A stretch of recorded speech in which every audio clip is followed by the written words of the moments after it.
यावर्षी 13 मार्च गुरुवारी होळी आहे। दरवर्षी फाल्गुन महिन्यातील शुक्ल पक्षातील पौर्णिमेचा दिवस होळी म्हणून साजरा केला जातो।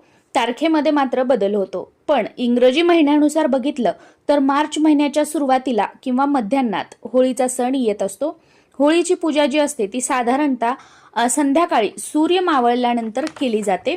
होळी म्हणजे चांगल्याचा वाईटावर विजय। याचप्रमाणे आपल्या आयुष्यातील, आपल्या घरातील नकारात्मकता दूर व्हावी, होळीमध्ये जळून नष्ट व्हावी, यासाठी होळीत काही वस्तू टाकण्याची प्रथा ही फार जुनी आहे। त्यामध्ये सर्वात पहिलं, ज्या मुलामुलींचे विवाह जमत नाहीयेत, लग्नामध्ये अडचणी येतात, लग्न जमतं आणि ते नंतर मोडतं, तर अशा मुलामुलींनी 8 हळकुंड घ्यायचे आहेत।